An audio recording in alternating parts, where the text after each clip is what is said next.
Money can buy almost anything in this world. Luxury cars, private jets, designer clothes, and five-star dining experiences. But there's one thing money can never purchase: genuine human kindness.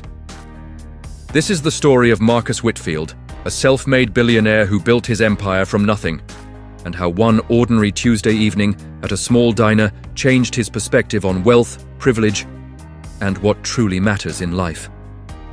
Marcus had just closed a deal worth $300 million. His team suggested celebrating at the most exclusive restaurant in the city, where reservations required a 3-month wait and a single meal could cost more than most people's monthly rent. But Marcus felt exhausted, not physically, but spiritually.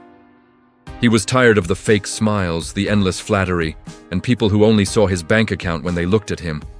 He wanted something real, something simple. So he did something he hadn't done in years.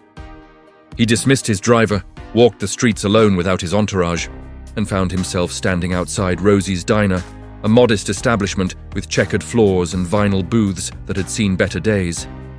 The menu displayed in the window showed nothing fancy: burgers, fries, meatloaf, and apple pie.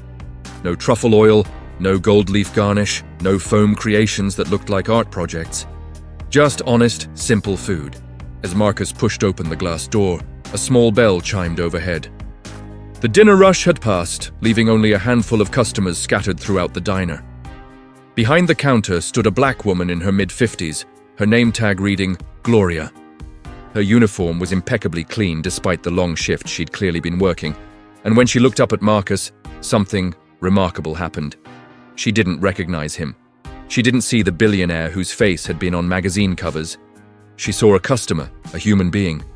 What happened next would stay with Marcus for the rest of his life.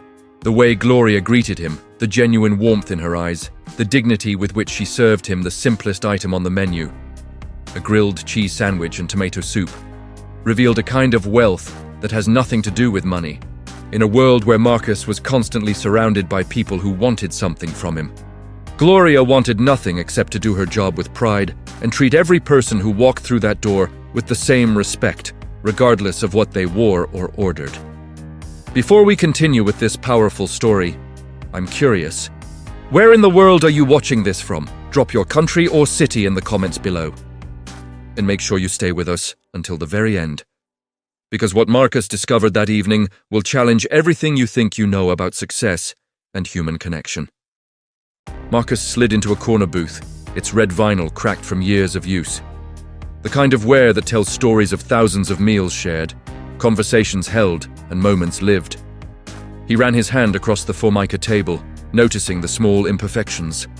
A cigarette burn from decades past, faint scratches, the slight wobble that required a folded napkin under one leg.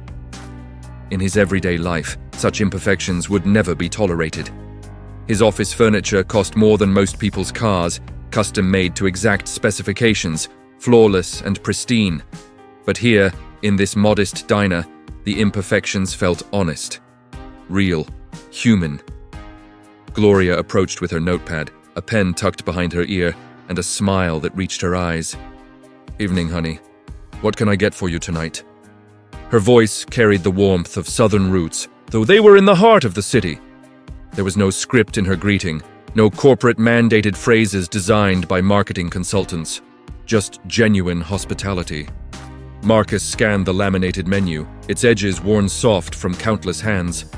The options were simple, comforting, the kind of food that conjured memories of childhood and simpler times. Prime rib at fancy restaurants never tasted as good as memory promised. He realized he didn't want complexity tonight. He didn't want artisanal ingredients flown in from remote corners of the world. He wanted something that spoke to the basics of sustenance and comfort. "Grilled cheese sandwich and tomato soup, please," he said, meeting Gloria's eyes. In that moment, Marcus braced himself for what usually came next in his world. The subtle judgment, the raised eyebrow, the gentle suggestion that perhaps he'd like to see the special menu, the one they kept for people who looked like they could afford more. He'd experienced it countless times. Waiters steering him toward the most expensive items, sommeliers assuming he'd want the priciest wine, hosts treating his choices as merely opening negotiations toward something grander. But Gloria didn't flinch. She didn't pause or question.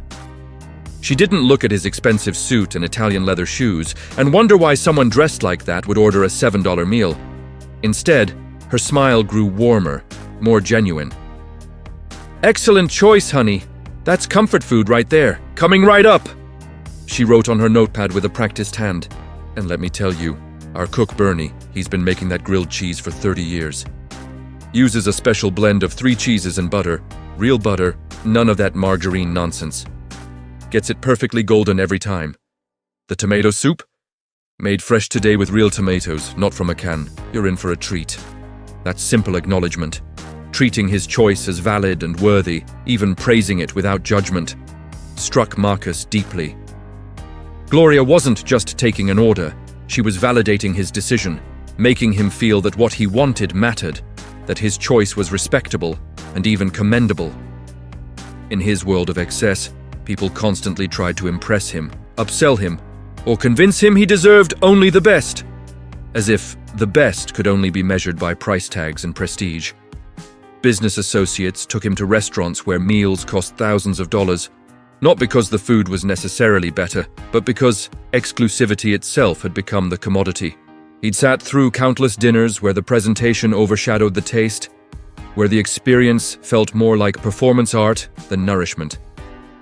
But Gloria just accepted him exactly as he was, wanted exactly what he wanted, and treated that choice with respect. There was profound freedom in that acceptance. For the first time in months, maybe years, Marcus felt like he could just be himself without performance, without expectation, without the weight of his wealth defining every interaction.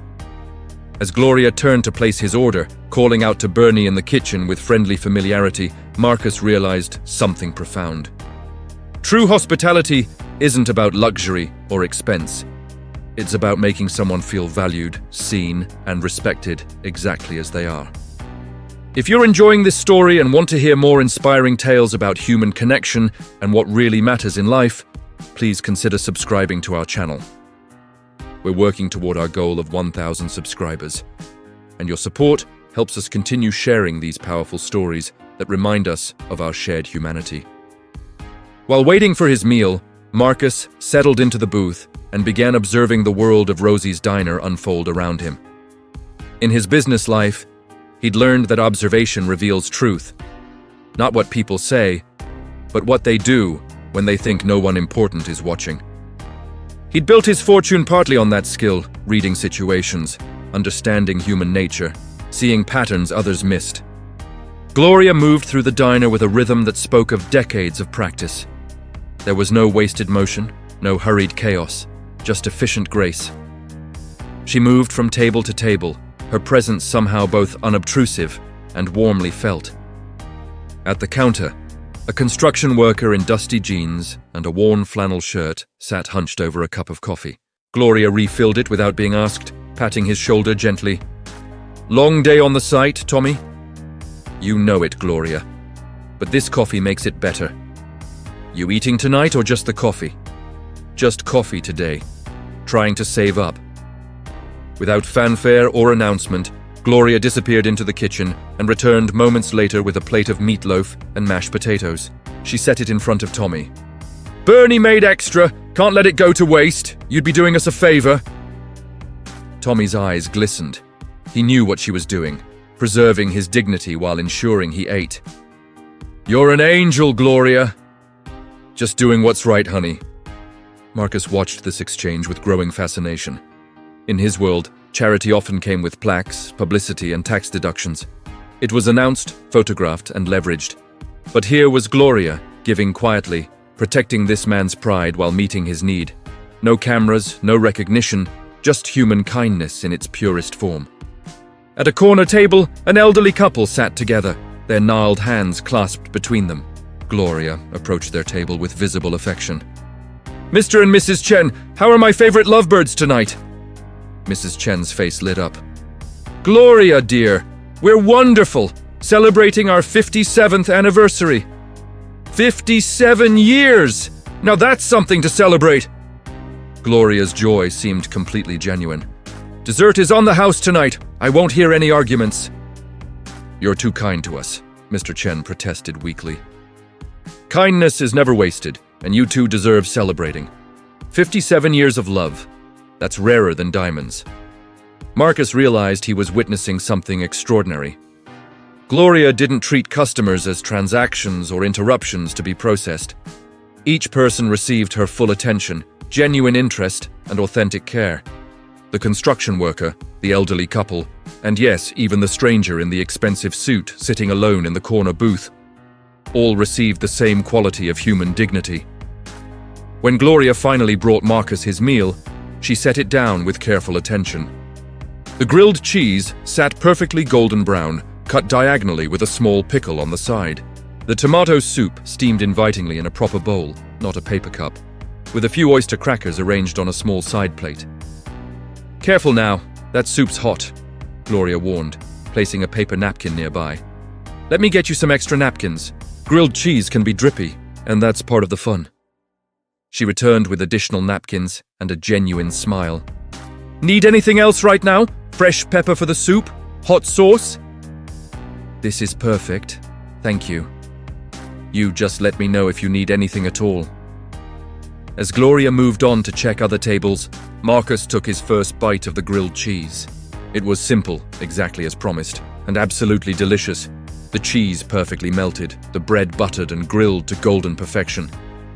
The soup was rich and comforting, tasting of real tomatoes and herbs, not the canned variety he'd expected.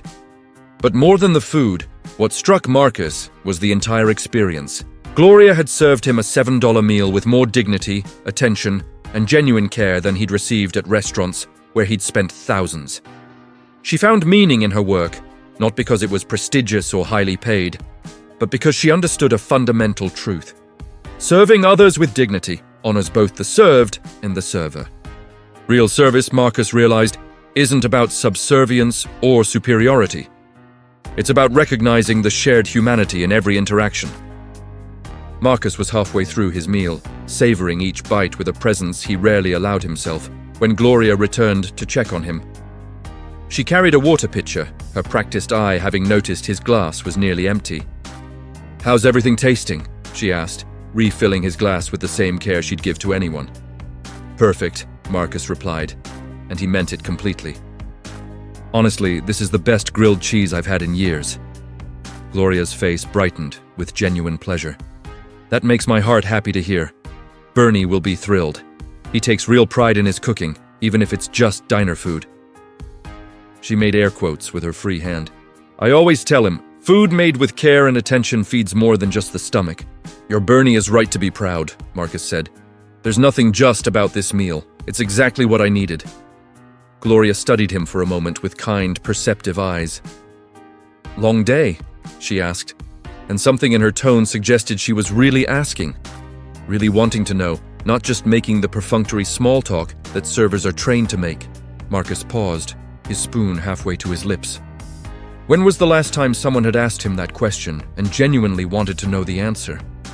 His assistant asked every morning, "How are you, Mr. Whitfield?" But it was ritual, not inquiry. His board members asked during meetings, but only to gauge his mood, not from actual concern. Even his closest associates had learned that "How are you?" directed at Marcus Whitfield was rhetorical, a social lubricant, not an actual question expecting an honest answer. But something about Gloria's presence, about this moment, invited honesty. "Very long," Marcus admitted, setting down his spoon and meeting her eyes. "The kind of day where you close a huge deal and should feel triumphant, but instead feel empty. Does that make sense?" Gloria pulled out the chair across from him, an intimacy that in his regular life would be presumptuous, but here felt perfectly natural and welcome. "Makes perfect sense, honey. I've worked in this diner for 28 years. I've seen all kinds of people, and you know what I've learned? The emptiest folks are often the ones the world thinks should be the fullest. Success without meaning is just activity, motion without direction." Her words struck Marcus like a bell-tolling truth. "That's exactly it. I spent today moving millions of dollars around, affecting thousands of jobs, making decisions that will impact markets. And yet sitting here, eating this simple meal, I feel more present, more real than I have in months." Gloria nodded knowingly. That's because right now, in this moment, you're not performing. You're not the deal maker or the decision maker or whatever role you usually play. You're just a person enjoying a meal. And that, she gestured to his plate, that's sacred in its own way. You're a philosopher, Gloria. She laughed warmly. Just someone who's lived enough life to recognize truth when it sits down across from me. You know what I think? Food for the soul isn't always about what you eat. Sometimes it's about where you eat it and who serves it to you. Doesn't matter if you're eating caviar or cornbread. What matters is whether it nourishes something inside you beyond your stomach. Marcus felt something crack open inside him, some hard shell he'd been carrying. My mother used to make me grilled cheese when I was a boy. We didn't have much money. Sometimes it was all we had for dinner, but she'd serve it on our best plates with cloth napkins and act like it was a feast. Your mama sounds like a wise woman, Gloria said softly. She understood dignity isn't about what you have. It's about how you treat what you have and who you share it with. She passed away before I made my first million. Sometimes I wonder what she'd think of who I've become. Gloria reached across and patted his hand, a gesture so naturally maternal that Marcus felt his throat tighten. I bet she'd be proud of the success.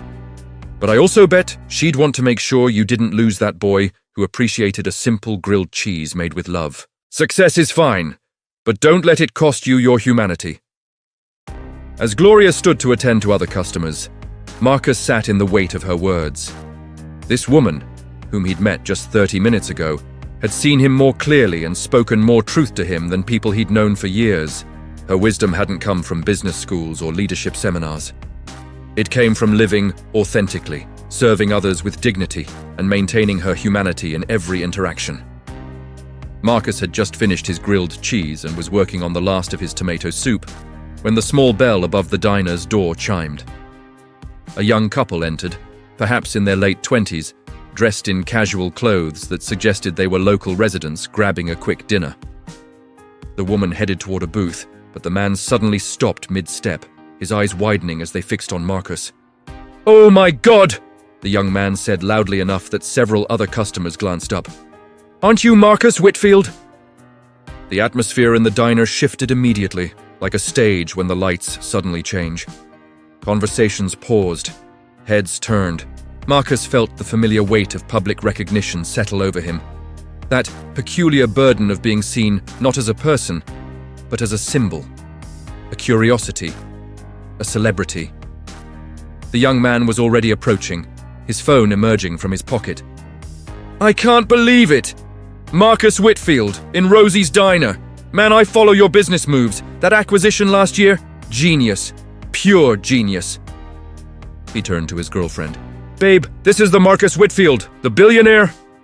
Marcus forced a polite smile, the social mask he'd perfected over years of public attention sliding into place. "Hello, nice to meet you. Can we get a picture? This is crazy." "Wait until I post this. Marcus Whitfield eating at Rosie's. What are you doing here? Is this like a publicity thing? Are there cameras?" The young man was already positioning himself next to Marcus's booth, phone raised for a selfie. Not really waiting for permission, just assuming it would be granted. His girlfriend looked embarrassed but was also pulling out her phone. This was the part Marcus usually endured with practiced patience. The presumption that his presence was public property, that his meal could be interrupted, that his privacy was negotiable because his bank account was large. He'd learned to be gracious about it, understanding that to many people, he was more symbol than human, more brand than person. But then Gloria was there, moving with purpose, but not aggression. She positioned herself between Marcus and the young man with the ease of someone who'd been managing situations for decades. "Folks," she said, her voice kind but absolutely firm, "everyone who comes into Rosie's is just a customer enjoying a meal. Let's give the gentleman his space, all right?" The young man blinked, clearly not expecting resistance. "But it's Marcus Whitfield. This is a big deal." Gloria's expression didn't harden, but her resolve was unmistakable. "Every person in this diner is a big deal. Mr. Chen over there is celebrating 57 years of marriage. That's a big deal. Tommy at the counter worked a 14-hour shift today. That's a big deal. And this gentleman," she gestured to Marcus, is trying to enjoy his soup in peace, and that's a big deal too. We don't bother folks during their meals here. It's a house rule. The young woman touched her boyfriend's arm. She's right, babe. Come on, let's let him eat. But... No buts, Gloria said, still kind but immovable. You're welcome to enjoy your own meal here, but we treat all our customers with respect, and that means respecting their space. I'm sure you understand. The young man deflated slightly, nodded, and allowed his girlfriend to guide him to a booth on the opposite side of the diner. As they sat down, Marcus could hear him muttering about missed opportunities and just a picture. But the moment had passed. Gloria turned back to Marcus, and here's what struck him most profoundly. Her expression hadn't changed. There was no obsequiousness, no sudden deference, no shift in how she looked at him. She'd learned he was wealthy and famous, and it had altered absolutely nothing in her treatment of him. Sorry about that, honey, she said, beginning to clear his plates. Some folks forget that, famous or not, everybody deserves to eat their soup without a photo shoot. She paused, meeting his eyes directly. More coffee, or are you ready for dessert? We have apple pie that'll make you weep with joy. In that moment, Marcus experienced something increasingly rare in his life. Being protected rather than exploited, valued as a human rather than as a commodity. Treated with consistent dignity regardless of his status or wealth. Gloria had defended his right to privacy and peace, not because of who he was, but because of who she was. Someone who saw the humanity in everyone and refused to compromise her principles based on someone's bank account. Apple pie sounds perfect, Marcus said, his voice thick with emotion he struggled to hide. Thank you, Gloria, for everything. She smiled, patted his shoulder, just as she'd done with Tommy earlier, and headed to get his dessert.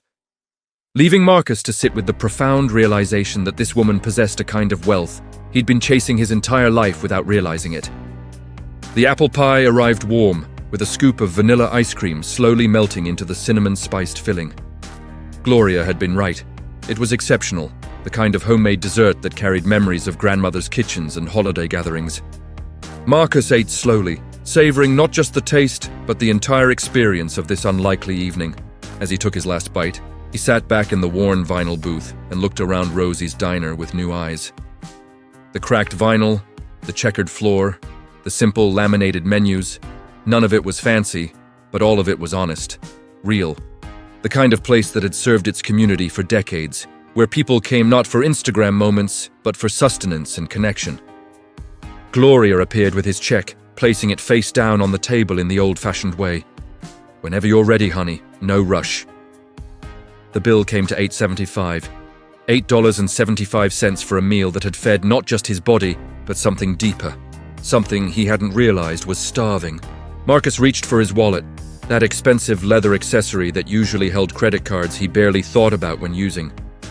But tonight, he bypassed the cards and pulled out cash.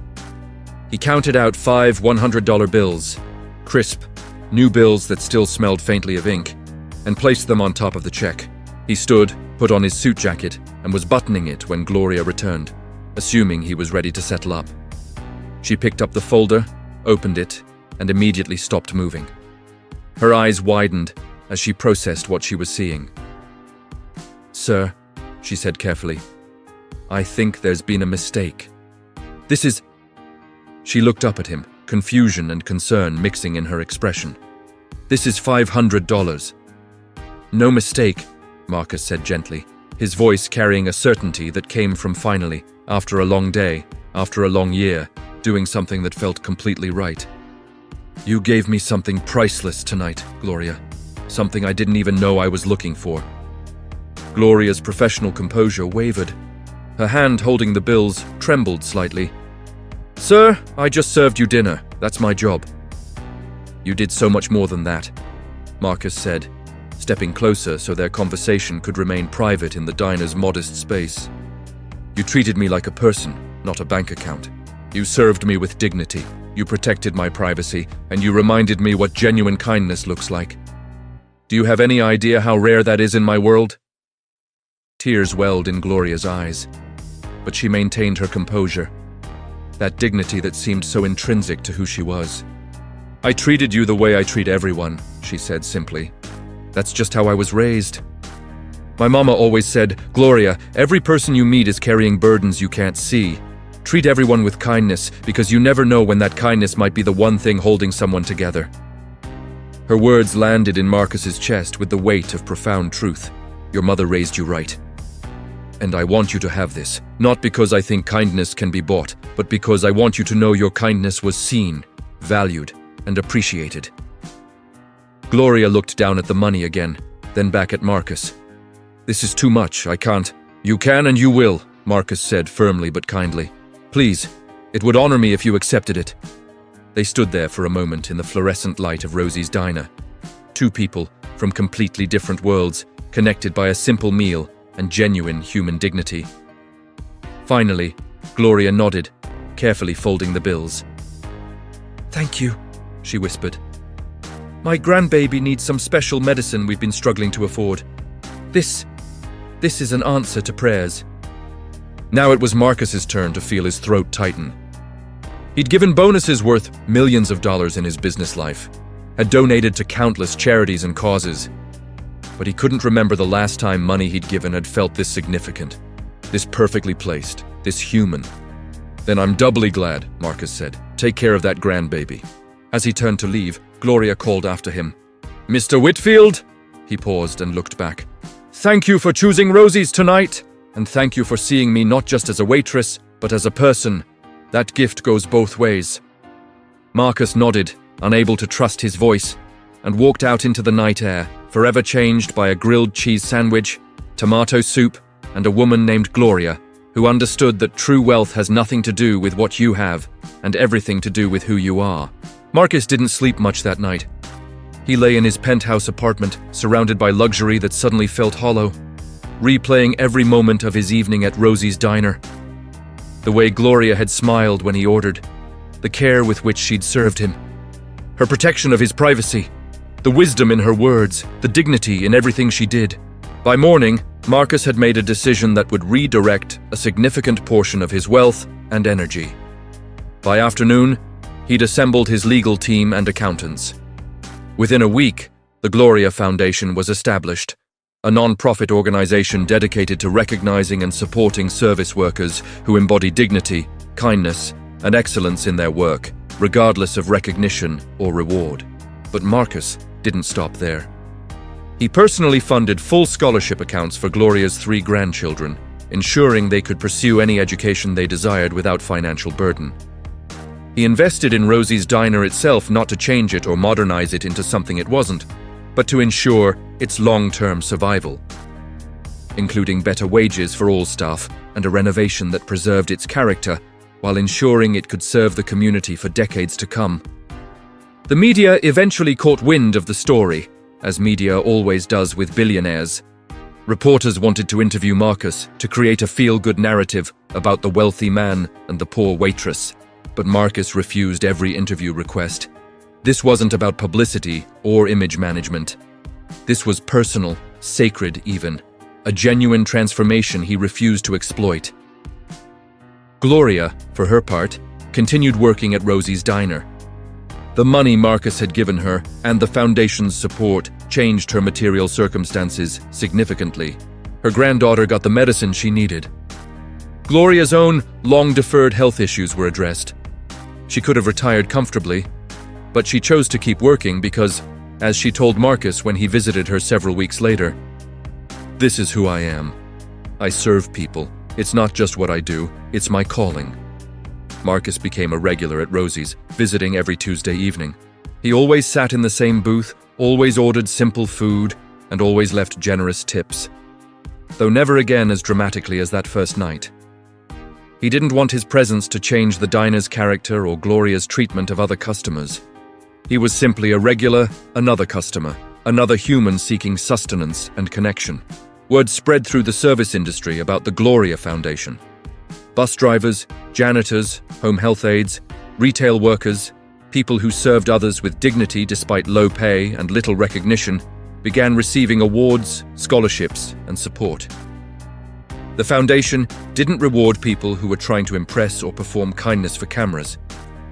It recognized those who, like Gloria, treated everyone with consistent dignity simply because that's who they were. Marcus's business associates noticed the change in him too. He became less willing to compromise his values for profit. He started paying closer attention to how his companies treated their lowest-paid employees. He implemented policies ensuring all workers in his enterprises received not just fair wages, but genuine respect and dignity. Some board members objected, worried about profit margins. Marcus replaced them. "I used to measure success by what I accumulated," Marcus said at a leadership conference 2 years after that fateful dinner. "Now I measure it by whether I see people as human beings or as transactions.